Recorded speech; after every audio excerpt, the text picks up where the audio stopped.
예, 안녕하세요. 반갑습니다. 우리 사회 보시는 이현준 형제님이 환한 옷을 입으니까 또 우리 젊으신 형제님이 훨씬 참 화사하고 보기가 좋은 것 같습니다. 추상희 형제님께서는 오늘 그 울산 서부 모임을 이렇게 방문하셨습니다. 그곳에서 함께 예배드리시고 또 말씀을 이렇게 나누시게 되는데요. 아시는 대로 울산 서부교회가 또 얼마 전에 리모델링을 이렇게 또 마무리를 하고 지금 이제 새로운 또 이렇게 새롭게 해서 섬기는데 또 울산 서부 모임 위해서도 기도해 주시면 감사하겠습니다. 예, 오늘은 로마서 말씀으로 해서 계속 말씀드리도록 하겠습니다. 오늘은 로마서 7장입니다. 우리 로마서 7장을 함께 펴주시겠습니까?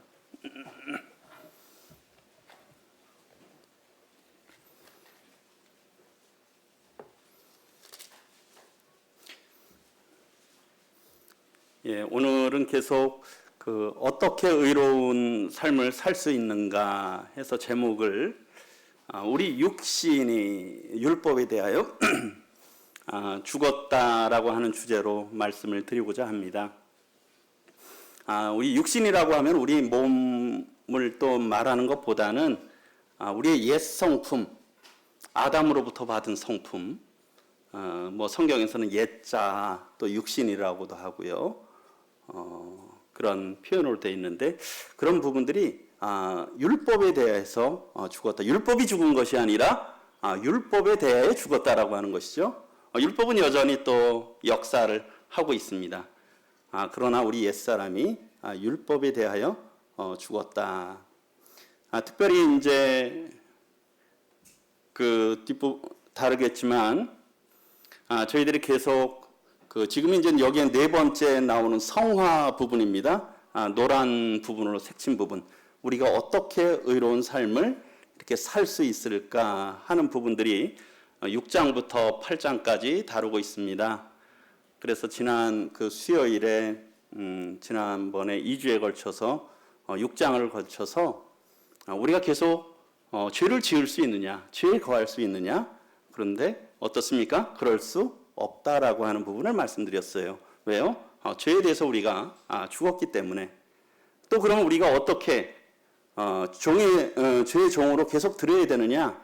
또 우리의 실적인 섬김의 부분에 있어서도 그렇게 해서는 안 된다라고 하는 것이죠. 저희가 전날에는 죄의 종이었지만 이제는 의의 종이기 때문에 의의 종으로 하나님 앞에 열매 맺는 삶으로 드려야 된다라고 하는 부분을 말씀드렸습니다. 그리고 이제 계속 연장선상에서 7장에서는 그러면 과연 우린 율법에 대해서는 어떠한 태도를 취할, 율법과는 어떤 관계일까 하는 그런 부분들의 의문이 들 수도 있고요. 또 하나는 우리가 이제 율법을 생각을 할 때 비단 구원받기 위해서, 칭의를 얻기 위해서 선한 행위를 하는 걸로만 이렇게 생각할 수도 있지만 자칫 이런 성도님들의 또 우리의 삶에 있어서도 우리가 영의 새로운 것으로 생기는 것이 아니라 이 율법으로 섬길 수가 있다라고 하는 거예요. 성도들의 삶도 율법, 육신 그런 부분으로 섬길 수 있다라고 하는 것이죠. 그래서 7장을 주목해서 잘 보게 되면 이런 율법, 법이라고 하는 단어가 많이 나옵니다. 그리고 또 하나는 어떤 게 나오냐면 육신이라고 하는 단어도 나올 뿐만 아니라 나라고 하는 단어가 많이 나와요. 나의 나를 그 나라고 하는 단어가 굉장히 40여 번 이상 나옵니다.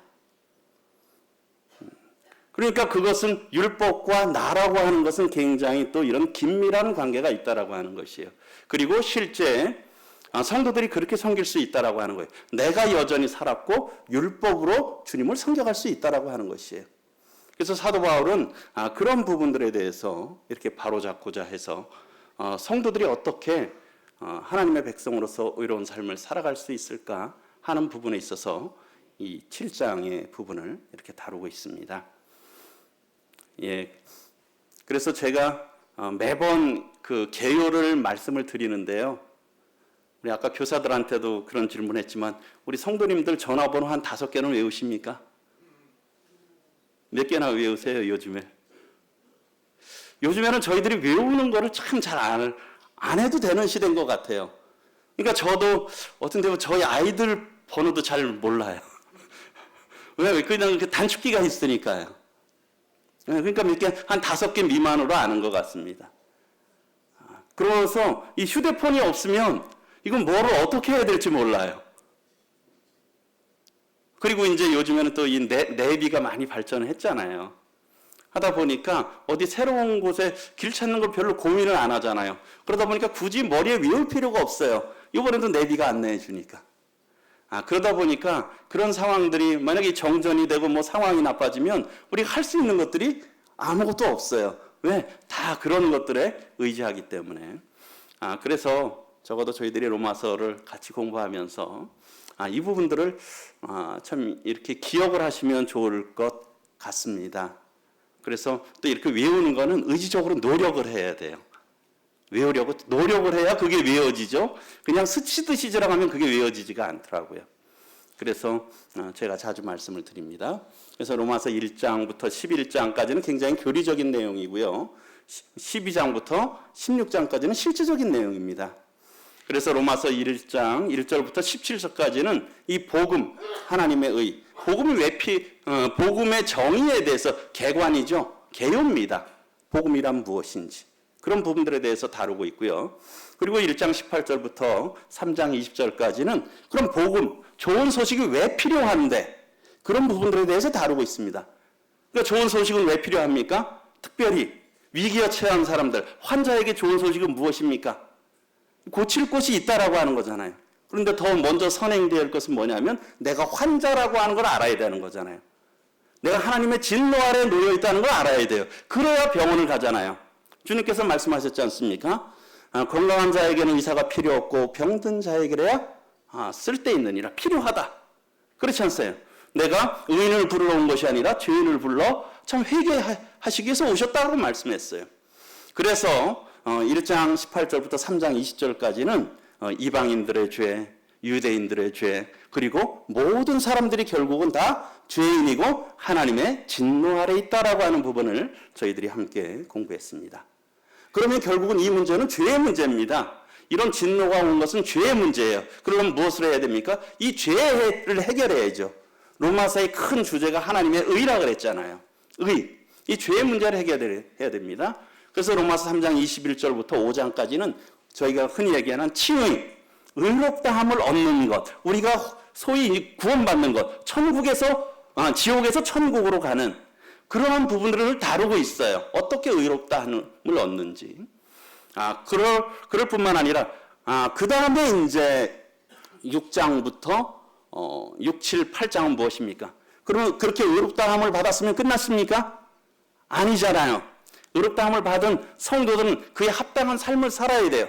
의로운 삶을 살아야 되죠. 그것이 성화의 삶입니다. 그래서 어떻게 의롭다 하는 그런 삶을 살 수 있을까? 성화의 삶을 살 수 있을까? 하는 그런 부분들이 6장부터 8장까지 다루고 있습니다. 그러니까 이것은 우리 특별히 성도님들에게 굉장히 중요한 부분이에요.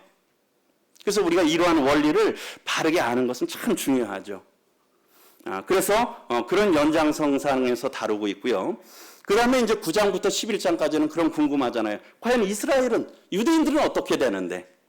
그래서 9장부터 11장까지는 9장에서는 이스라엘의 과거에 대해서 말씀을 하고 있고요. 10장은 이스라엘의 현재, 11장은 이스라엘의 미래에 대해서 다루고 있습니다. 그리고 다시 이제 12장부터 16장까지 가면서 실질적인 부분들을 다루고 있죠.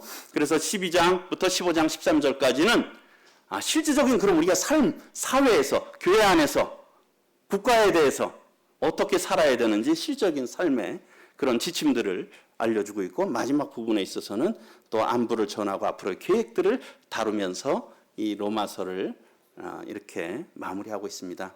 그래서 성도님들이 일부러 한번 이런 것들을 보고 내가 이거 외워봐야 되겠다. 그런 것들을 해보셔도 참 크게 유익합니다. 그렇지 않으면 우리의 머리에 남지 않아요. 일부러 노력을 하셔야 됩니다. 예. 어쨌든 이것이 로마서 좀 개요를 말씀드렸고요. 특별히 이제 7장에서는 우리 육신이 율법에 대해서 죽었다라고 하는 부분을 말씀 이렇게 드리도록 하겠습니다.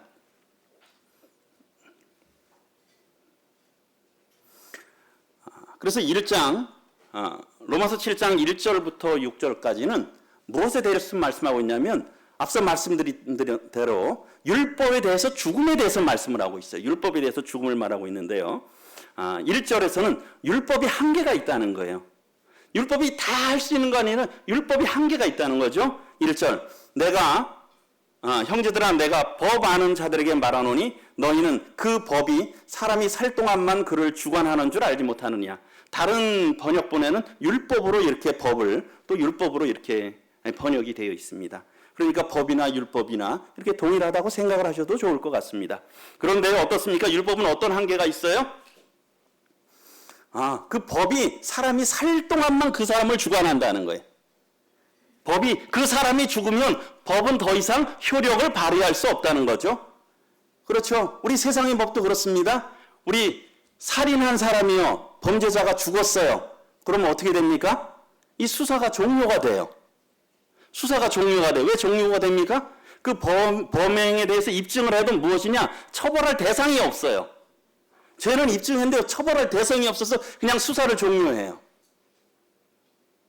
네. 그 죄가 없는 것이 아니라 이것에 대해 입증해도 처벌할 대상이 없기 때문에 이 수사를 종료하는 것이죠. 그와 마찬가지로 율법은 어느 동안만 율법은 죽은 자들에게는 아무것도 행사할 수 없다는 거예요. 그것이 율법이 가진 한계예요. 율법은 그렇다라고 하는 것입니다. 그래서 1번에는 율법의 1절에서는 율법의 한계에 대해서 말씀하고 있어요. 그러면서 그것을 좀 더 예를 들어서 설명하고 있죠. 율법 한계에 대해서 예증을 하고 있는데 2절과 3절에서는 남편이 있는 결혼한 여인에 대해서 이렇게 말하고 있어요. 2절에 읽어보게 되면 남편이 있는 여인이 그 남편 생전에는 법으로 그에게 매인 바 되나 만일 그 남편이 죽으면 남편의 법에서 벗어났느니라. 한 여인이 있는데요. 남편이 있었어요. 남편 생전에는 어떠냐면 그 남편에게 매여 있다라고 하는 거예요. 그렇지 않습니까? 그런데 어떻습니까? 그 남편이 죽으면 이제 남편의 그늘에서 남편의 법에서 이제 벗어났다라고 하는 거예요. 그러므로 3절에 그러므로 만일 그 남편 생전에 다른 남자에게 가면 음녀라. 만약 남편이 살아있는데 그 여인이 다른 남자에게 간 거예요. 그럼 무엇입니까? 그것은 음녀라는 거예요. 그건 죄라고 하는 것이죠. 남편이 살아있을 때는 요즘에는 워낙 이혼이 많아서 그렇지만 원래는 하나님이 이혼을 금하신 거잖아요.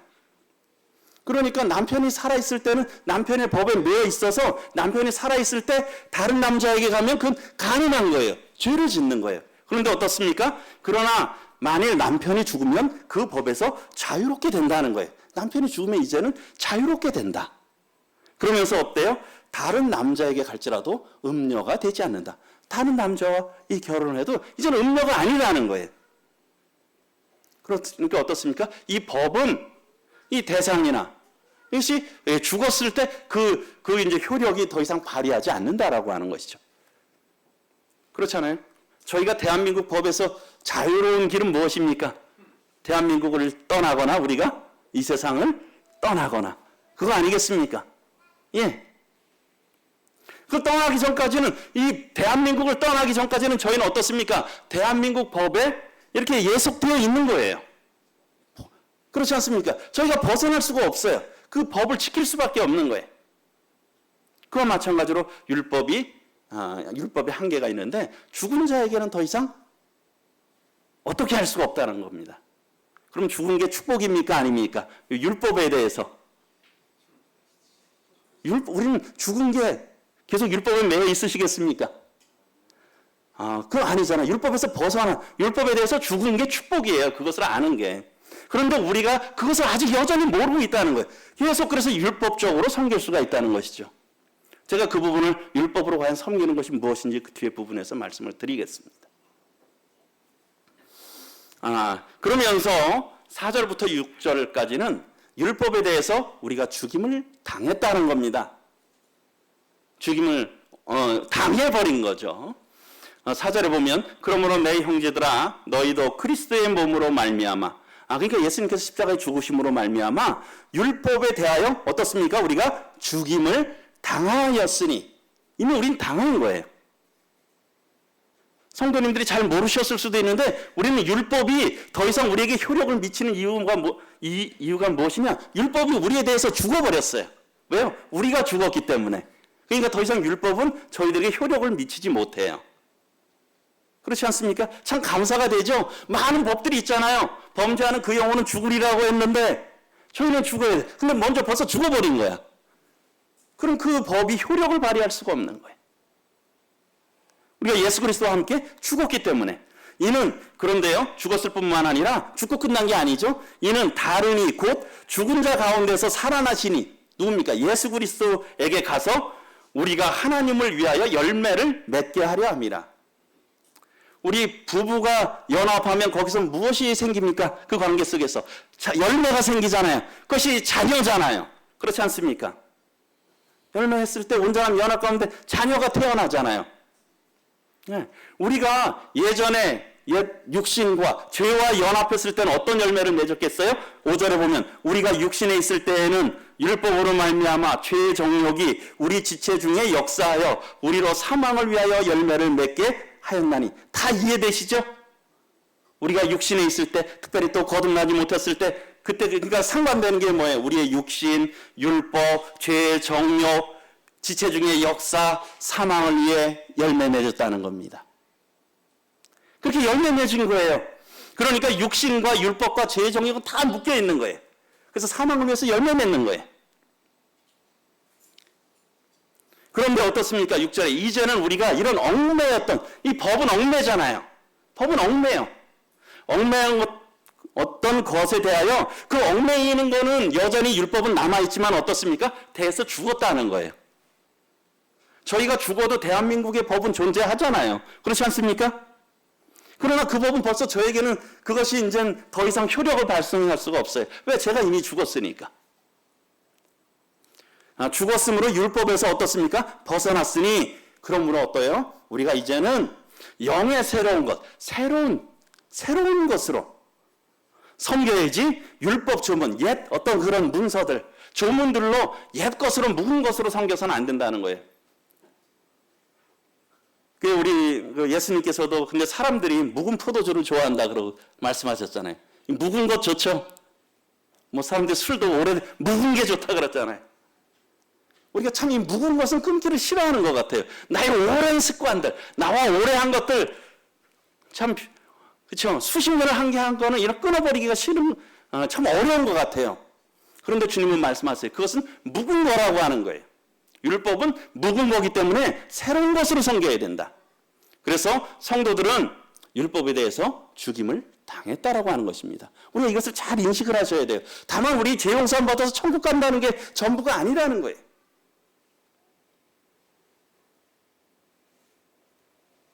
그래서 영의 새로운 것으로 섬긴다라고 하는 것에 대해서 맥도날드 형제님은 이렇게 설명을 하셨어요. 우리의 섬김은 무엇이냐 하면 이 빨간 글씨로 두려움이 아니라는 거예요. 율법은 뭡니까? 우리 법안 지키면 우리 고속도로 달리다가 속도를 줄여요. 왜 줄이겠습니까? 자원함으로 줄이겠습니까? 벌금 나올까 봐 줄입니까?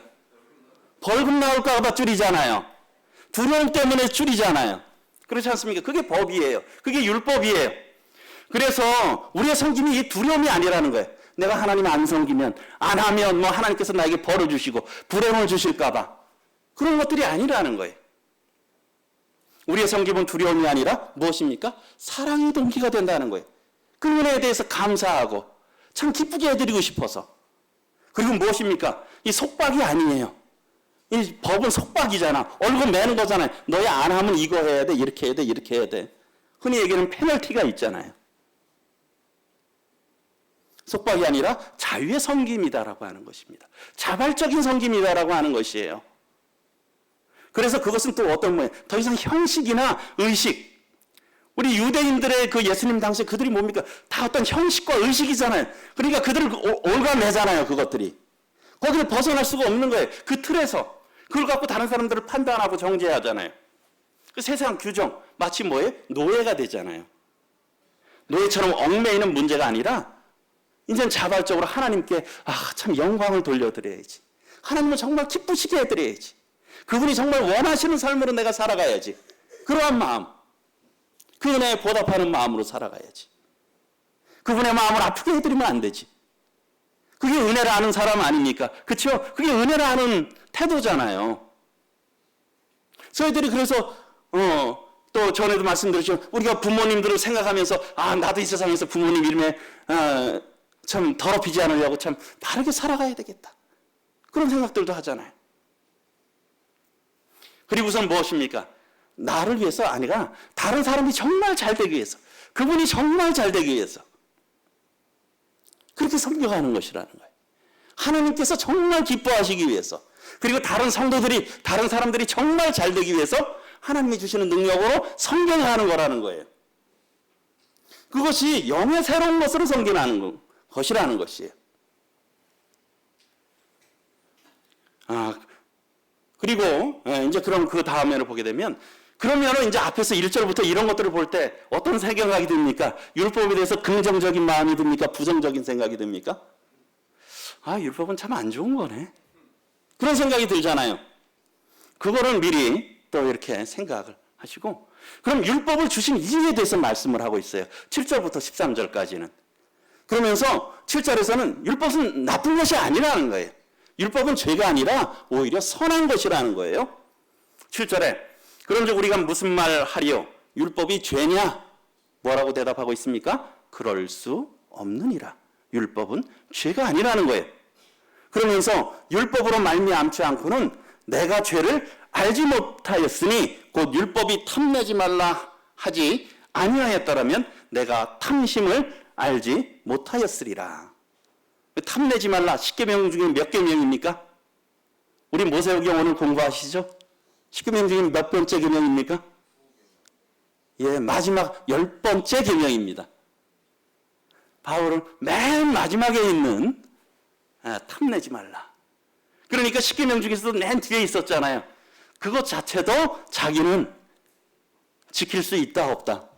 우리 성도님들 탐심 가진 적 있으십니까 없으십니까? 잘 지켜지시던가요? 안 되죠. 그렇지 않습니까? 그 마지막 탐심 하나도, 맨 끝에 있는 그 탐심 하나도 우리는 우리의 마음속에서 그걸 절제할 수가 없어요. 우리가 얼마나 악한지는 알잖아요. 근데 세상 사람들한테 탐심이 죄입니다 하면 죄라고 인정하는 분 몇 분이나 있을까요? 사람 다 그런 거 아니에요?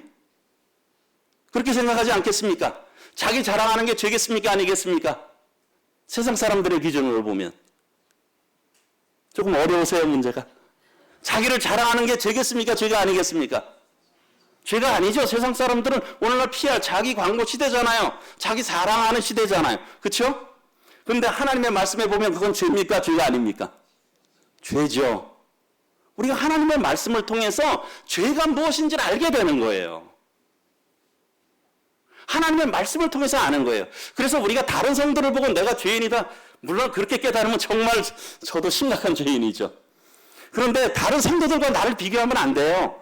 내가 그래도 저 성도보단 좀 나아. 아니면 내가 저 밖에 사람들보다는 좀 나아. 그렇게 비교하면 되겠습니까? 안 되겠습니까? 우리는 하나님 앞에서 비교를 해야 되는 거예요. 하나님 앞에서. 그리고 구약의 법이 아니라 오히려 신약의 법에서. 예수님께서는 말씀하셨잖아요. 이런 옛 사람에게 말한 바 살인하지 말라 라고 하였던 것을 너희가 들었거니와 나는 너희에게 이르노니 형제에 대해서 이런 라가라 미련한 놈이라 하는 자는 이미 뭐 했다고요? 살인했다고요.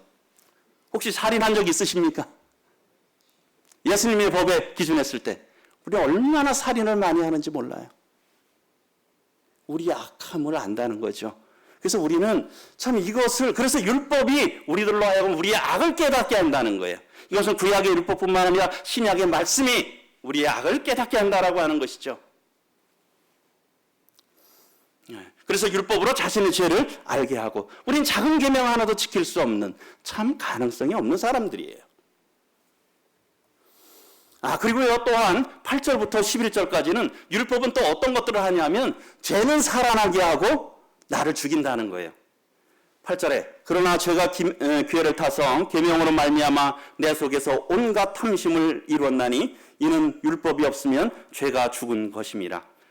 전에 율법을 깨닫지 못하였을 때에는 내가 살았더니 계명이 이름에 죄는 살아나고 나는 죽었도다. 계명이, 율법이 이름에 죄가 살아났대요. 그리고 나는 죽었대요. 생명에 이르게 할 그 계명이 내게 대하여 도리어 사망에 이르게 하는 것이 되었도다. 죄가 기회를 타서 계명으로 말미암아 나를 속이고 그것으로 나를 죽였는지라. 이 말씀이 조금 잘 이해가 안 되시죠? 자칫하면 율법이 죄를 짓게 하나? 그렇게 또 생각할 수가 있잖아요. 계명의 이름에 죄가 살아났대요. 어떤 분은 이런 분을 이렇게 기록을 하셨더라고요. 우리 마치 사나운 개가 자고 있어요. 사나운 개가 자고 있어요. 그런데 저기 좀 무서워서 저기 옆에 지나가는 아이가 야, 너 개 짖지 마. 너 짖지 마. 했더니 개가 깨어난 거야. 그럼 개가 짖겠습니까? 안 짖겠습니까? 짖죠. 자고 있었는데 우리 속에 감추었던 것들이 하지 말라면 어떻습니까? 더 하고 싶어요. 그렇죠? 하라면 막 이제 아이들이 공부를 막 하려고 했어. 이제 휴대폰 하다가. 그런데 엄마가 공부해라 그러면 아이가 공부할까요? 안 할까요? 아이 나 안 해. 이 공부하려고 했는데 등 떠미니까 하기가 싫은 거예요. 성경에서도 그러잖아요. 도둑질하면 물이 달대요. 물이 그냥 물도 많은데 이 도둑질해서 먹는 물이 그렇게 다른 거야. 그리고요, 몰래 먹는 떡이 맛있다. 그렇지 않습니까? 저희도 어렸을 때 좀 시골에 있으면서 과일 서리들 많이 했어요. 뭐 하면 낮에 가서 달라 그러면 잘 주시는데 그걸 굳이 밤에 이 복숭아 같은 거 서리하면 어떻습니까? 밤에 서리하면 그 복숭아 털이 있어가지고 그냥 그걸 해서 반팔이나 런닝 안에다 집어넣어가지고 그냥 제대로 씻지도 않고 막 먹으면 그래서 그게 맛있잖아요. 이게 몰래 먹는 떡이 맛있는 거예요. 이게 뭡니까? 이거 사람의 죄성이라는 거예요. 이 율법이 그래서 사실은 아담도 만약에 전 그런 생각을 해보게 됐어요. 하나님께서 만약에 아담에게 저 선악과 따먹지 말라 했으면 어떠면 아담이 안 따먹었을 수도 있겠다. 왜? 그래도 먹을 게 많잖아요. 근데 따먹지 말라고 타가니까 유독 거기에 이제 관심이 가잖아요. 물론 이제 타락하기 전이었지만요. 이 사람의 그런 죄악된 본성이 있다는 거예요. 그 율법이 그것을 드러낸다는 것이죠. 그러면서 결국은 율법을 주신 이유에서 12절, 13절에서 요약을 하고 있어요. 이로 보건대 어떻습니까? 율법은 악한 것이 아니라 거룩하다. 그리고요, 계명도 거룩하고 의로우며 선하도다. 왜요? 하나님 주신 것은 다 의롭고 선해요. 율법에 잘못된 것이 있습니까? 다 선해요. 다 좋아요. 13절에 그러면 그런즉 그 선한 것이 내게 사망이 되었느냐? 그럼 율법 때문에 그랬느냐? 그럴 수 없다는 거예요. 율법이 잘못이 아니라는 거예요. 뭡니까? 율법을 주신 이유는 뭡니까? 오직 죄가 죄로 드러나는 거예요. 우리의 약한 악함이 우리 성도님들 구원받기 전에 하나님 말씀을 이렇게 대하면서 어떠세요? 예전에 그렇게 죄인인 줄 아셨어요? 구원받기 전에? 잘 모르셨잖아요. 물론 아신 분들도 있었지만 그렇게 죄인인 줄 몰랐잖아요. 저도 구원받고 나니까 근데 구원받았을 때 알았던 죄인하고 좀 이렇게 섬겨오면서 하니까 이게 죄의 더 심각성이 더 드러나더라고요. 구원받을 때는 좀 요만큼만 내가 죄인인 줄 알았는데 조금 이렇게 신앙생활을 해보니까 정말 형편없는 속된 말로 똥 같은 죄인이에요. 안 그렇습니까? 우리의 마음이 다 그래요. 만물보다 거짓되고 심히 부패한 것이 사람의 마음이라고 예레미야 17장에서 말씀하셨어요. 우리의 마음이 그렇습니다. 그렇게 악해요. 만물보다 거짓되고 심히 부패한 게 그거보다 더 더럽다는 거예요. 가장 더러운 게 사람의 마음이라는 거예요. 하나님의 말씀을 통해서 우리가 그것을 깨닫게 됐다는 거예요. 죄가 죄로 드러나게 한다는 거예요. 그리고 어떻습니까? 죄가 죄로 심히 죄되게 하는 거예요. 그래서 말씀을 통해서 성령께서 우리들의 죄를 드러나게 하시죠. 그것이 율법을 주신 이유입니다. 그래서요, 우리가 정말 죄인인 거, 내가 정말 패역한 죄인이구나, 악한 죄인이구나, 내 육신은 쓸 게 하나도 없구나 아는 것은 축복이겠습니까? 아니겠습니까? 축복이에요. 구원받지 못한 구도자들에게도 축복이고요, 구원받은 성도들에게도 그것은 축복이에요. 왜요? 나에게는 여전히 쓸모 있는 것이 하나도 없다는 것이에요. 그러면서 이제 바울이 14절부터 23절까지는 자신이 경험한, 그래서 여기에 보면 나, 내가, 나의 그런 것들이 많이 반복돼요. 아까 40여 번이 이렇게 반복돼요. 자신의 경험을 통해서 깨달은 것들을 이렇게 말하고 있고, 이것을 우리 뭡니까? 읽는 성도들도 다른 사람 얘기로 받지 말라. 저도 이건 네 얘기로 받아라. 이건 네 얘기다. 나의 얘기지만 너 얘기다. 저의 얘기지만 여러 성도님들 각각 분들의 다 얘기를 하는 것이에요. 그렇기 때문에 여기를 다 바울이 아니라 나라고 내 이름으로 한번 생각해 보세요. 그래서 바울이 깨달은 첫 번째 거는 뭐냐면 우리가 율법은 신령한 것, 참 좋은 것, 귀한 것인 것, 선한 것은 알지만 여기에 보면 제가 나는이라는데 색을 많이 칠해놨죠. 나는 어떻습니까? 여전히 구원받은 후에도 육신에 속하여 죄 아래 팔렸도다. 성도님들 의롭게 사는 게 잘 되시던가요? 잘 되시던가요? 아내나 남편하고 사이좋게 지내는 게 아주 쉬우시던가요? 어떠세요? 쉽지 않으시죠? 오히려 모르는 분들하고는 그냥 웬만큼 지내기는 참 쉬워요. 그렇잖아요. 그런데 정말 가까운 자녀들 또는 부모 또 아내 아주 가까운 사람일수록 정말 뭡니까? 자기께 속속들이 드러나는 게 우리 모습 아니에요? 안 되는 거예요. 육신에 속하여 죄 아래 팔리는 거예요. 후회하면서도 그걸 또 한다는 거예요. 그러면서 어때요? 어떤 때 보면 내가 행했는데 내가 하고도 내가 왜 그걸 했는지 모르는 거예요. 예? 내가 했는데도 내가 그걸 왜 했는지 모르요. 그러면 후회하는 거죠. 내가 그때 왜 그렇게 했지? 조금만 참을 걸. 내가 행하는 것을 내가 알지 못하나니 곧 내가 원하는 건 우리 그리스도인들이 원하는 건 뭡니까? 선한 걸 원하잖아요. 화평한 거 원하잖아요. 은혜로운 거 원하잖아요. 주님께 영광되는 거 원하잖아요. 하나님의 자녀로서 살아가기를 원하잖아요.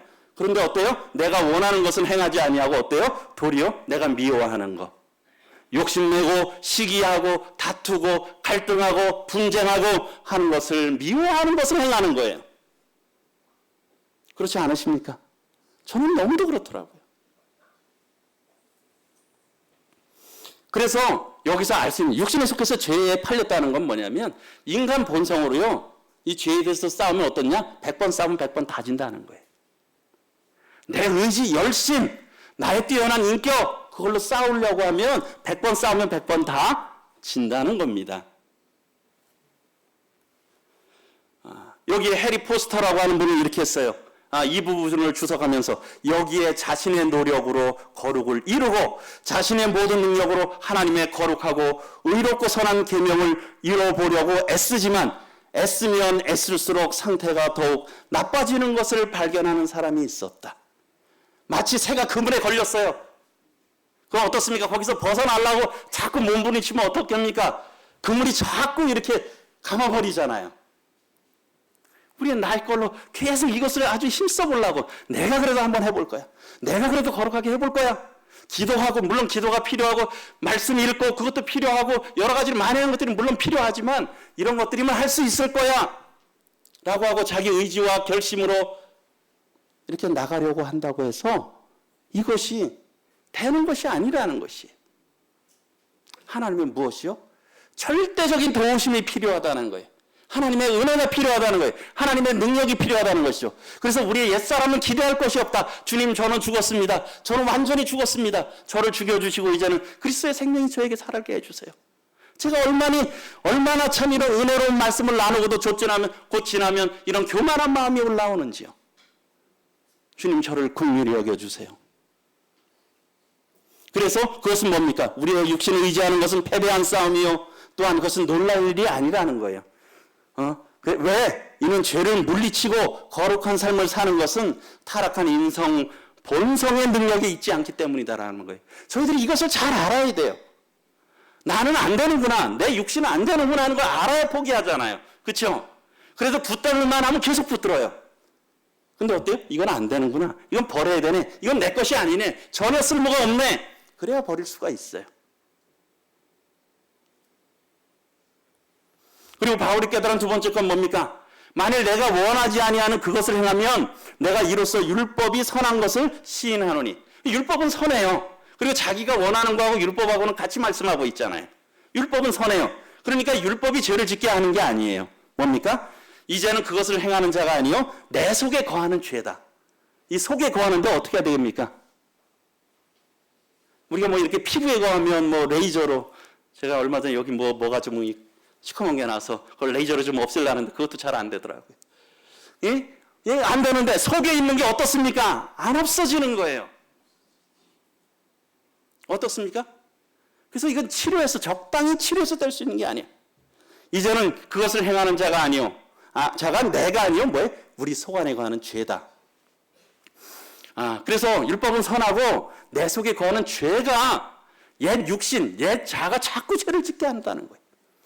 그래서 이 구절의 말씀이 그러면 뭐 우리 죄져도 괜찮네. 죄 짓고선 내가 진 거 아닌데. 이게 내 속에 있는 죄가 졌어. 그러라고 하는 게 아니라 이것은 우리가 죄와 연합되어 있는 옛 육신은 정말 쓸데없다라고 하는, 정말 악하다라고 하는 부분을 말씀하고 있는 거예요. 그러니까 여기에 소망을 두거나 의지할 자가 못 된다라고 하는 것이죠. 그것을 깨달았어요, 바울은. 그러면서 18절 또 세 번째 20절까지는 내 속, 곧 내 육신에 선한 것이 거하지 아니하는 줄을 아노니. 뭡니까? 내 속에 선한 것이 거하지 않는데요. 한 0.1% 거한다고요? 0.1%도 안 거한다는 겁니다. 내 속에는 0%라는 거예요. 선한 것이 없다는 거예요. 선한 것이 조금 있다라고 하는 게 아니라 선한 것이 없다. 내 육신에 쓸만한 것이 한 1%는 쓸만한 게 아니라는 거예요. 그럼 이런 육신은 어때야 되겠습니까? 우리가 철저히 죽었다고 주님 저 정말 죽여주셔서 감사합니다. 그렇게 인정해야 되잖아요. 그리고 그렇게 들어가야 되는 거예요. 그렇게 인정하고 이제 믿음으로 살아가는 거예요. 매일 주님 앞에 자신을 죽은 자로 여기고 그렇게 살아가는 거죠. 그래서 우리 육신에 이걸 정말 우리가 정말 잘한다면요. 정말 이걸 깊이 한다면 자랑할 거 있겠습니까? 없겠습니까? 내가 했네. 자랑하겠습니까? 나한테 선한 것이 하나도 없다는 걸 아는데, 능력이 하나도 없다는 걸 아는데, 내가 겸손해야지 말할 필요가 없어요. 그렇죠? 이걸 정말 깨닫는 순간에 그냥 이런 걸 깊이 깨달으면 그냥 정말 주님 참 세리의 기도가 나오잖아요. 제가 뭐 했네? 바리새인 기도가 아니라 세리의 기도가 나오는 거예요.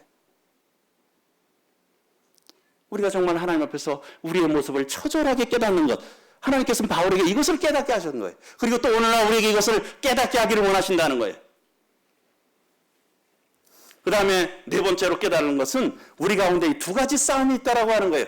그러므로 내가 한 법을 깨달으니 이 법이 하나 있고요. 곧 선을 행하기 원하는 나에게 악이 함께 있다. 이 법은 바꿀 수가 없잖아요. 그렇죠? 이 원리는 바꿀 수가 없어요. 우리 가운데 두 가지가 있다는 거예요. 구원받지 못했을 때는 이 죄의 법 아래 있었어요. 우리가 의에 대해서는 자유로웠다고 로마서 6장에서 말씀드렸잖아요. 그런데 구원받은 후에 뭐예요? 우리 성령의 법이 있잖아요. 두 가지 법이 있는 거예요. 그런데 이제부터 우리의 싸움은 뭐냐? 이 두 가지의 싸움이에요.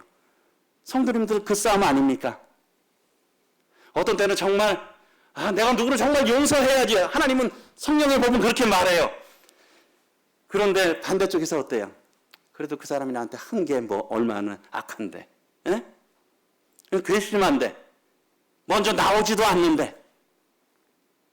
그런 마음들이 우리 마음에 막 이런 것들이 싸우잖아요. 말씀을 볼 때 들을 때는 또 그런 것들이 하다간 또 한 데서는 그래도 안 된다는 것이 우리 가운데 있다라고 하는 것입니다. 하나님이 정말 기뻐하시고 원하시는 걸 뭔지 알아요. 왜요? 그런 분별력이 있잖아요. 하나님께서 성령께서 우리들로 하여금 깨닫게 해주시는 거예요. 알고 있으면서도 우리의 자꾸 옛 고집이 그것을 막아버리는 거예요. 그 가운데서 우리 속에서 싸우는데 평안하시겠습니까? 집안에서 싸우는데 평안하시겠어요? 나라가 싸우는데 평안하겠습니까? 그런데 더군다나 내 안에서 싸우는데 평안하시겠어요? 저도 가장 관계가 안 좋았을 때 힘든 게, 누구하고 가장 관계가 안 좋았을 때 힘듭니까? 이 사람들 중에 부부간의 관계가 안 좋으면 가장 힘들지 않으세요? 그렇죠? 그렇죠? 부부간의 관계가 안 되면 가장 힘들어요. 물론 자식도 한 건너예요. 그렇죠? 부모도 한 다리 건너예요. 그리고 뭐 성도들도 그냥 그래도 일주일에 한 번 보거나 며칠에 한 번 보면 되는데 부부는 매일 몇 시간 봐야 되잖아요. 그러니까 가까이 있는 사람하고 안 좋으면 그게 힘든 거예요. 더군다나 하나님과의 또 우리가 관계가 안 좋으면 어떻겠어요? 아주 힘든 거예요. 그러니까 우리 간에 이런 내적인 갈등, 하나님의 영과 육신이 싸우게 되면 결코 평안할 수가 없는 거예요. 그리스도인들이 행복을 유지할 수가 없는 거예요. 그렇기 때문에 우리가 우리의 육신의 어떤 욕심, 또 어떤 상처를 가지고, 그건 다 그런 거잖아요. 내가 상처를 입었고 자존심이 상했고 내가 이렇게 화내도 정당해. 근데 하나님은 뭐라 그랬습니까? 그래도 너가 용서해. 사실은 우리가 주님에게 그런 사랑을 받았잖아요. 이 성령께서 역사하는 거예요. 그래서 이런 것들이 우리 간에 싸움되어 있는 그래서 두 성품의 싸움이 고통이에요. 성도들 가운데 고통이 그거 아닙니까? 그렇죠? 어떤 때는 다른 분들하고도 고통이지만 늘 고통이 되고 어떤 때는 자책이 또 돼요. 난 정말 왜 이럴까? 예를 들면 아내나 남편하고도 다투고도 아내하고도 관계가 어렵지만 또 자신도 살펴보잖아요. 저도 그런 경우도 있더라고요. 이 주일 말씀을 전해야 되는데 아내하고 다퉜어. 제가 어떨 것 같아요? 마음이 편하겠습니까? 또 예배를 드려야 되는데 더군다나 금요일이나 토요일날 다투면 또 그런 것들이 많아요. 그럼 너무 힘든 거예요. 우리가 하나님 앞에 나와서 예배를 드릴 수가 없어요. 주님께서도 사고한 자와 다투고선 와서 예물을 드리라라고 말씀했잖아요. 우리가 참다운 예배를 드릴 수가 없는 거예요. 마음에 정말 감사함으로 평안함으로 예배를 드려야 되는데 우리 가운데 다툼이 있으면 그럴 수가 없다는 거예요. 우리 가운데 어둠이 있으면 평안을 누릴 수가 없는 거죠. 그래서 내 속사람으로는 하나님의 법을 즐거워하되 내 지체 속에서 한 다른 법이 내 마음의 법과 싸워 내 지체 속에 있는 죄의 법 아래로 나를 자꾸 사로잡아 이끌어가는 거예요. 혹시 죄의 법 아래로 자꾸 사로잡아 이끌어가십니까? 자꾸 죄의 법 아래로 성령께서는 말씀하시는데 자꾸 죄로 이끌어가는 거예요. 그러면서 사도 바울이 이런 걸 생각하니까 여기에 보게 되면 아이언사이드 형제님이 그의 로마서 주석에서 이렇게 말씀했어요. 사람이 회개할 때 자연스럽게 떠오르는 생각은 무엇이냐면 이제 거듭났으니까 어떻게 해야 돼요? 이제 정말 하나님의 말씀 잘 지키고 거룩하게 살아야지 하는 마음이 생긴다는 거예요. 그런 마음 생기셨습니까? 안 생기셨습니까? 생기셨죠? 이게 안 생기셨다면 구원을 점검해 보셔야 돼요. 그런 마음이 생겨 정말 하나님 앞에 기쁘게 해드려야지. 이젠 더 이상 죄짓지 말아야지. 기뻐하시는 뜻으로 살아야지. 그런데 어떠냐? 이제 결심하고 노력해서 해야지. 그래서 자신을 율법에 복종시켜 거룩한 삶을 성취해야 한다는 것이에요. 그런데 어떠냐? 그렇게 꽤 오래 하나님께서 그냥 놔두세요. 그렇게 쭉 살게. 아주 열심히. 그러다가 언제까지요? 자기가 패배할 때까지. 그래서 하나님께서 이 시험을 허락하신다. 이것은 시험이라고 하는 건 넘어지게 하는 시험이 아니라 하나님께서 그를 더 성숙하게 하고 완전한 자로 하기 위해서 시험을 허락하세요. 뭡니까? 환난을 허락하는 거예요. 나의 속에 마치 욥의 속에 있는 것이 드러나게 하는 것처럼 자기 위에 가득했던 사람이 여러 환경으로 해서 아주 속 있게 드러나게 하는 거예요. 그것이 여러 어려운 문제들이죠. 예를 들면 아까 얘기했듯이 어떤 갈등들, 부부간의 갈등들도 있을 수 있고 또 자식이나 부모와의 갈등이 될 수도 있고 또는 아니면 성도들과의 갈등이 될 수도 있고 세상 사람들과의 갈등이 될 수도 있고 그리고 우리 형제자매님들 뭡니까? 누구나 다 특별히 약한 부분이 있죠. 사람은 특별히 어떤 부분에 약한 부분이 있어요. 자기의 취약점이 있어요. 그러면 취약점을 건드리는 거예요. 하나님이. 약한 부분을. 그럼 어떻습니까? 거기서 빵 터져버리는 거죠. 그러면서 죄가 드러나는 거예요. 그런데 어때요? 그러다 보니까 이제까지 싸웠어요. 열심히 탑을 쌓았어. 열심히 교회 생활하고 기도하고 말씀하고 봉사하고 여러 가지를 쌓았어요. 그래서 이제 어느 정도 됐는 줄 생각했는데 뭔가 빵 터진 거예요. 마치 여러 가지를 잔뜩 담았는데 그냥 이 보재기가 빵 터진 거죠. 그래서 그 안에 더러웠던 것들이 다 나와요. 그럼 어떻습니까? 좌절이 되지 않아요? 참, 저도 그런 것들을 참 경험을 했어요. 그러면서 과연 나의 신앙이란 뭐냐? 그러면서 참 이제까지 껍질로 살았구나 하는 그런 생각들을 갖게 했는데, 그렇게 하면서 하나님께서 뭐냐면, 그러면서 이런 거예요. 신자 안에 있는 육신이요, 신자 안에 있는 육신이 불신자 안에 있는 육신보다 나을 게 없다는 거예요. 그것을 하나님께서 깨닫게 하신다. 신자 안에 있는 나의 육신이 불신자 안에 있는 육신과 나나 별반 다름이 없이 악하고 쓸데없는 것이라는 걸 하나님이 깨닫게 하신다는 거예요. 그것을 깨닫는 것이 참 은혜예요. 그래서 열심히 하나님을 들어보려고 막 하게 될 때 사실 그것은 축복이죠. 사실 그런 사람들에게 하나님이 그런 은혜를 이렇게 또 허락하시는 것 같아요. 아무런 관심도 없고 의에 대한 사모함도 없고 열정도 없으면 그냥 물에 물 탄 듯 술에 술 타는 듯 그렇게 되면 어때요? 그냥 아무 변화가 없어요. 그냥 갈등도 없고 고민도 없어요. 그냥 세상과 적당히 살아가고 하면. 그런데 어때요? 정말 주님을 위해서 살아가고 싶고 정말 잘 들어가고 싶으면 거기서 나의 악함이 드러난다는 거예요. 하나님께서 그런 것들을 드러나게 하세요. 하나님의 은혜입니다. 죄를 깨닫게 하세요. 우리 육신에 정말 악함을 드러나게 하신다는 거예요. 그래서 내 육신이 세상 사람들, 신문지상에 나오는 사람보다 제가 나은 게 없구나 하는 걸 깨닫게 하신다는 거죠. 그럴 때 주님 참 저를 불쌍히 여겨주세요. 저희 허물의 껍질을 용서하시고 저를 긍휼히 여겨주세요. 이렇게 회개하는 마음이 나오죠. 그래서 어떻습니까? 그럴 때 어때요? 이제 육신의 노력을 그치는 거예요. 주님, 제가 주님의 은혜 아니면, 주님이 저를 정말 불쌍히 여겨주지 아니하시면, 주님이 도와주지 아니하시면 저는 아무것도 할 수 없습니다. 율법으로 육신으로 연합해서 생긴 건 죄의 열매만 나올 뿐이라는 것이에요. 이제는 제가 온전히 죽고 다시 사신 그리스도와 연합하기를 원합니다. 그리스도의 생명이 온전히 저희 가운데 나타나세요. 그리스도의 성령께서 저를 역사해 주세요. 그렇게 할 때 그 가운데서 해방을 이룰 수 있다는 거예요. 그래서 바울은 마지막 부분에 탄식하고 고백합니다. 오라 나는 곤고한 사람이로다. 다른 성경에서는 오라 나는 비참한 사람이로다. 얼마나 비참해요. 정말 주님 잘 섬기고 싶은데 자신의 이런 것들이 수십 년을 그렇게 바울은 그렇게 하지 않았겠지만 그런 오랜 기간은 아니었겠지만 참 수십 년을 이렇게 쌓아왔는데 그것이 다 의미 없다고 하면 그때 그거 얼마나 그 낭망이 되겠어요. 내가 정말 잘하는 줄 알았는데 내가 정말 뭔가 믿을 만한 걸로 생각을 했는데 처절하게 자신의 죄악이 육신의 타락이 드러날 때 오라 나는 비참한 사람이로다. 이 곤고한 사람이로다. 이 사망의 몸에서 이 육신에서 누가 나를 건져내려라고 그가 탄식하고 있습니다. 그러면서 말하고 있죠.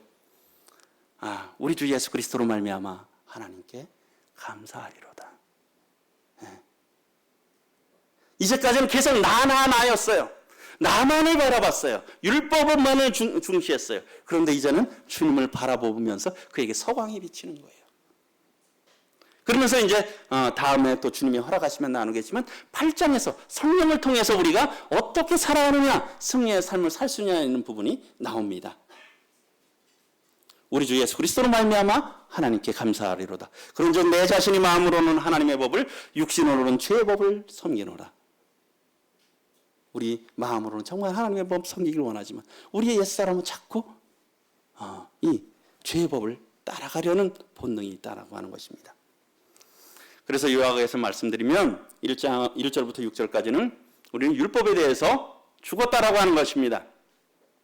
그래서 율법은 더 이상 죽은 자들에게 아무런 것도 할 수 없음. 제가 저의 정말 이런 폐역함을 깨닫고 참 너무 허탈했어요.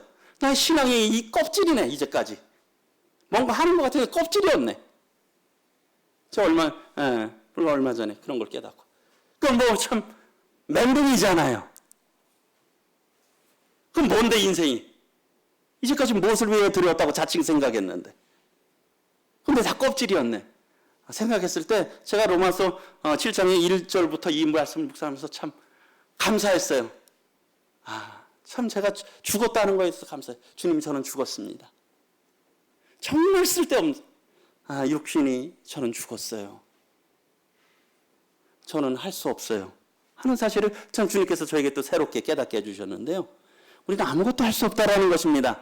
율법에 대해서 죽임을 당했다라고 하는 것이에요. 그리고 율법을 주신 이유는 율법은 나쁜 것이 아니라 선한 것이고요. 율법은 죄를 드러나게 하고 죄로 심히 죄되게 하기 위해서 하나님께서 은혜로 주신 것입니다. 그래서 우리가 하나님의 말씀 앞에서 자신을 정말 비춰보는 건 참 중요해요. 성령이 깨닫게 하시는 거잖아요. 죄를 깨달으려 해도 깨달을 수가 없어요. 우리의 지혜론. 하나님께서 정말 깨닫게 하셔야 돼요. 하나님의 은혜를 구하면서 정말 우리가 혹시 육신에 아직 쓸 걸로 여기신다면 정말 하나님 앞에서 살펴보시기 바랍니다. 그리고 은혜를 구하세요. 죄로 심히 죄되는 우리의 자신을 발견하는 것은 축복이라고 생각 들어요. 우리는 계속 또 우리 자신을 발견해 가야 돼요. 우리의 악함을. 그렇지 않습니까? 저도 지금의 뭔가를 조금 알았다고 하지만 앞으로 10년 후에는 참 10년 전에 너무 정말 조금 알았다. 저의 악함에 대해서. 우리가 그렇게 나가야 되지 않겠습니까? 그 다음에 바울이 경험한 것들, 깨달은 것들은 무엇입니까? 자신은 육신에 속하여 죄 아래 팔렸던 존재고 율법은 선하나 자신 속에 거하는 죄가 죄를 짓게 한다는 거예요. 그리고요, 나 육신 속에는 선한 것이 전혀 없다는 거예요. 자랑할 것이 전혀 없고 바랄 것이 전혀 없다는 거예요. 기대할 것이 전혀 없다는 것입니다. 그러니까 빨리 포기하라는 거예요. 미련을 갖지 말라는 거죠. 우리 화장실에 가서 미련 갖습니까? 물 내리면서. 미련을 안 갖잖아요. 미련 갖지 말라는 거예요. 내 속에서 두 성품의 싸움이 있다라고 하는 것입니다. 그런 걸 생각할 때 그는 탄식과 고백이 나옵니다. 참 비참한 사람이지만 우리 주 예수 그리스도로 말미암아 감사한다는 것이죠. 우리 교훈에 대해서 생각해 보겠습니다. 우리가 율법에 이런 묵은 것으로 섬겨서는 안 된다는 거예요. 영의 새로운 것으로 섬겨야 되는데요. 맥도날드 형제님이 그의 주석에서 이렇게 했어요. 9절부터 25절에 1인칭 대명사 나, 나를, 나의, 나 자신이 40번 이상 나온다는 점을 주목하라. 그리고요, 이 로마서 7장을 경험하고 있는 자들에게는 나라는 비타민을 과다 섭취하고 있다.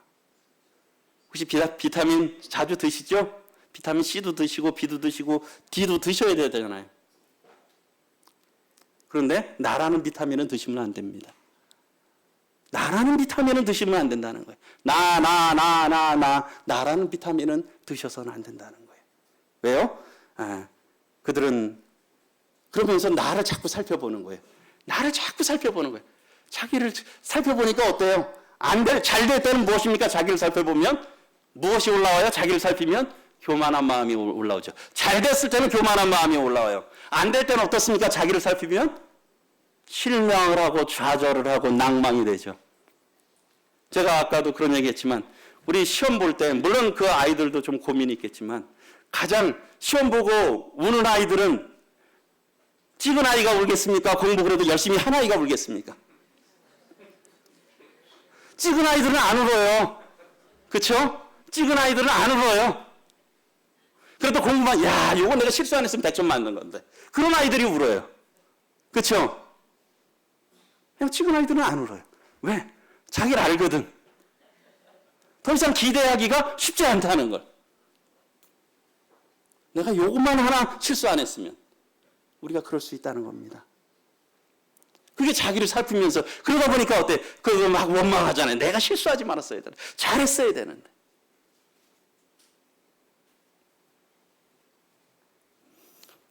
이게 율법주의적인 사람의 특징에 대해서 우리 문영관 형제님이 이 GNTV에 원주 교회에서인가 언제 말씀하셨던 건데요. 이런 내용이 있더라고요. 율법주의적인 사람의 특징 첫 번째로 자기 자신에 대한 신뢰가 있대요. 말로는 주님을 의지한다고 하지만 실제로 마음 깊은 곳에서 자기 자신이 결심하고 노력하면 거룩한 삶을 살 수 있을 것이라고 하는 믿음. 하나님의 은혜로만 살 수 있는 존재임을 진심으로 인정하지 못하고 나의 열심과 헌신, 가능성으로 하나님께 기여할 수 있을 것이라 생각한다. 내가 무력한 자로 낮아지고 부서져서 자기에 대한 신뢰를 포기한 채로 주님만을 의지하기보다는 어느 정도의 자신의 가능성에 대한 믿음을 바탕으로 열심을 통해 주님을 섬기는 것을 선호한다. 한번 잘 생각해 보시기 바랍니다. 자기 자신에 대한 신뢰가 있대요. 그러면서 그런 사람들은 또 어떤 특징이 있느냐? 또 하나님과의 어떤 친밀함보다는 외적인 활동, 외적인 활동, 어떤 종교적인 활동, 그런 것들에 대해서 더 관심이 많고요. 그 다음에 어떤 잘하면 어때요? 영적인 우월감이 있어요. 그래도 내가 조금 했지. 그리고요, 다른 사람들에 대해서 어떤 시각으로 볼까요? 저 성도는 왜 저래? 그런 판단의 시각이 있다는 거예요. 그리고요, 내적인 주님을 정말 닮아가는, 주님을 닮아간다는 건 뭡니까? 우리 육신이 정말 죽었다는 걸 인정하고 참 그 주님 것으로 채워가는 게 주님을 닮은 거잖아요. 그런데 어때요? 그게 내적 성장이잖아요. 내적 성장보다 활동에 관심이 많은 거예요. 이거 하고 저거 하고 그런 것들. 그래서 어때요? 일의 결과가 좋으면 어때요? 굉장히 기분이 좋고 적극적으로 하고 뭔가 된 것 같고 막 그래요. 근데 뭔가 안 좋으면 어때요? 굉장히 낙담하고 다운돼 있고 그러는 거예요. 그리고 누군가 또 인정해주면 굉장히 기분이 좋아서 열심을 내서 더 하는데 인정 안 해주고 하면 어때요? 아유, 나 이제 안 할래. 막 그런 마음들 들고. 그 특징들이 어때요? 하나님 앞에서의 자신의 모습보다 다른 사람들이 나를 어떻게 보느냐를 더 중요하게 생각한다는 거예요. 그리고 하나님이 임재하는 것보다 그런 어떤 형식이나 그런 것들을 더 중요하게 생각한다는 거예요. 그것이 율법주의자적인 사람들의 특징이라는 거예요.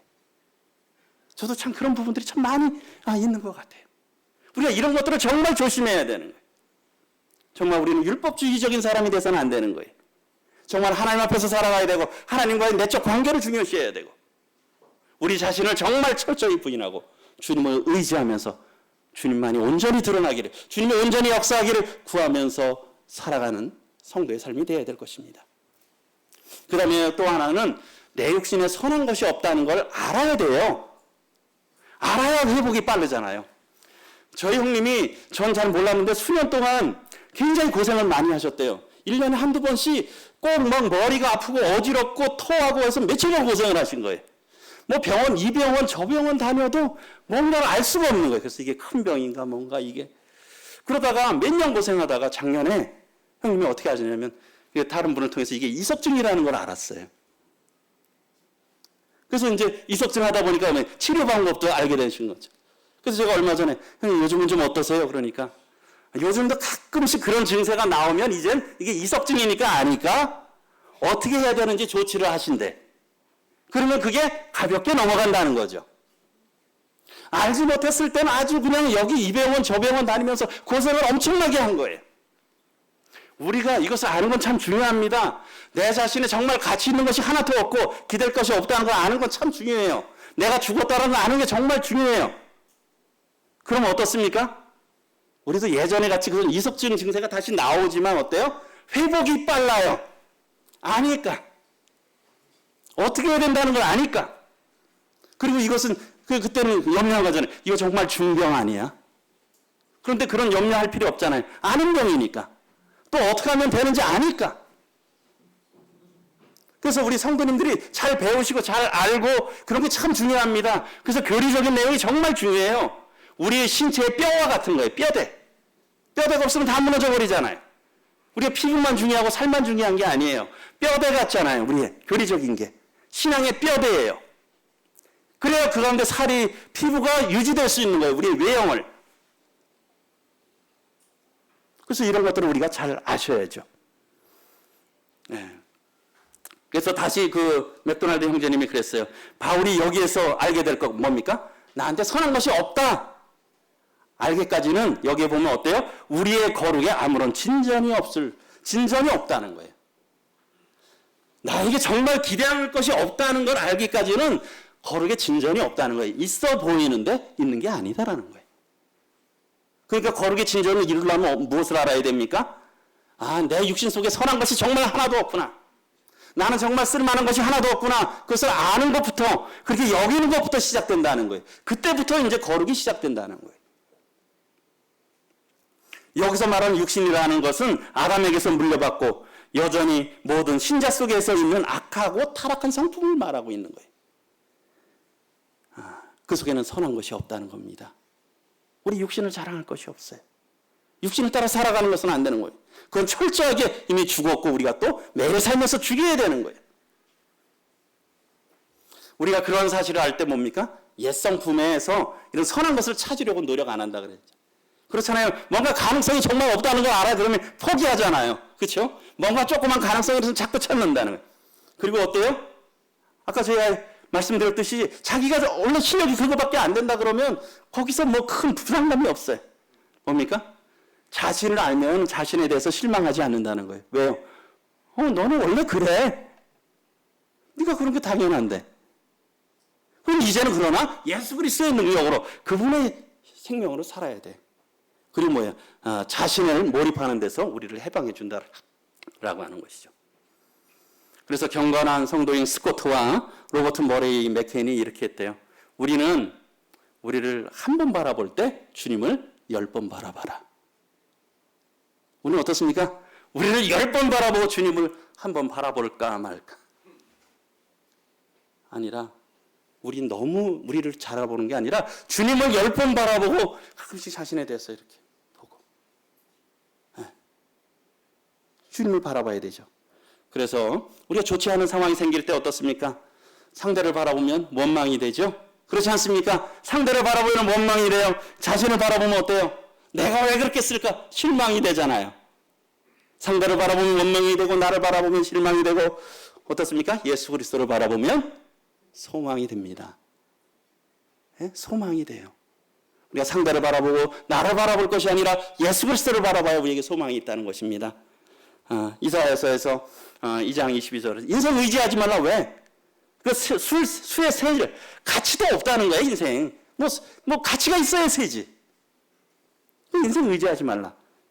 그래서 시편 기자는 그러면서 누굴 바라보라? 나의 소망은 주께 있다는 겁니다. 우리가 주님을 바라보는 율법에서든 대한 죽고 나 자신을 바라보지 않고 주님을 바라보는 우리 성도님들의 삶, 또 저의 삶이 되기를 원합니다. 기도드리겠습니다. 은혜로우신 주님, 참 감사를 드립니다. 저희들에게 베푸신 또 역사하신 귀한 은혜에 감사를 드립니다. 저희들을 예수 그리스도와 함께 십자가에 못 박게 하시고 또 예수 그리스도와 함께 새 생명 가운데 부활하게 하셔서 하나님의 기뻐하시는 뜻을 따라 또 이렇게 살아갈 수 있는 존귀하고 복된 자 되게 해주셔서 감사를 드립니다. 저희가 결코 저희 자신을 의지하지 않고 오직 이제는 저희 자신에 대해서는 죽은 자요 하나님에 대해서 예수 그리스도 안에서 산 자로 여기며 살아가는 자들이 되게 축복하여 주시옵소서. 주님께서 영광을 취하시옵기를 원하옵나이다. 모든 시간 감사를 드리옵고 예수님의 존귀하신 이름으로 기도드리옵나이다. 아멘. 네, 수고하셨습니다.